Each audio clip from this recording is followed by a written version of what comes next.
or to do heroin, or the fact that our kids have to walk the same streets with them. Now, you may argue, and maybe rightly so, well, you can drink alcohol and get just as wasted, and a lot of people die. But the difference is you smoke crack, you're going to be wasted.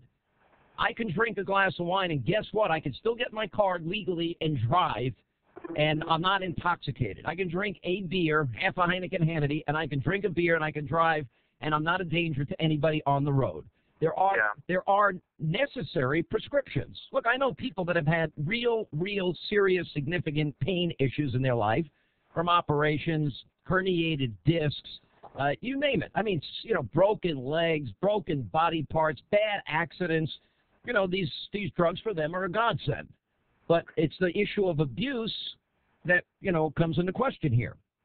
But I think my point is that even if you make all drugs illegal, it doesn't stop. You can't legislate morality, especially on a national level. You can't, but you know what? Listen to Michael Jackson's voice. Do you think he needed propanol, whatever you call that drug that they use to knock people out for operations, that is never used to put people to sleep, that has to be administered by a doctor?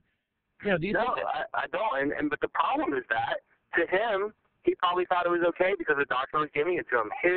The moral hazard of that situation, of Michael Jackson, is that he no longer his own brain, whether or not it was okay to take those drugs. He trusted the system because the system supposedly was supposed to regulate for him. Look, and that's what happened. I don't put, for example, if you smoke marijuana, you're smoking it to get high. You're not, look, I don't drink alcohol.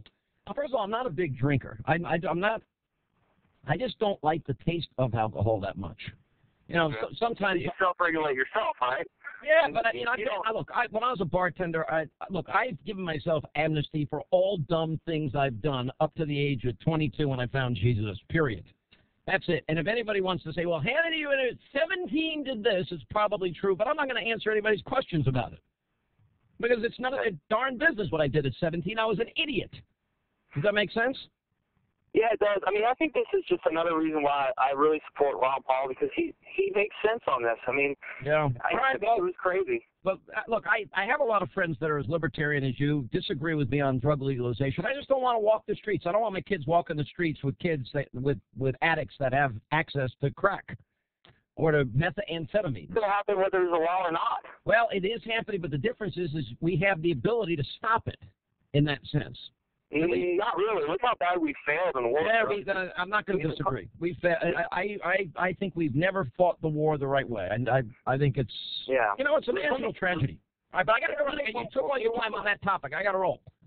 All right, go ahead. Make your other point. He's getting mad. Since the war drug started in '71, we've incarcerated more people per capita in the world. And I think that's a really sad thing if you think about it. I mean, we imprison more people in a free society than any other country in the world. They've tried this in a number of places, Needle Park, Zurich, elsewhere. Even England experimented with legalizing heroin, et cetera. None of those experiments, by my account, have worked well either. The sad thing is that freedom depends on a moral society that makes right choices.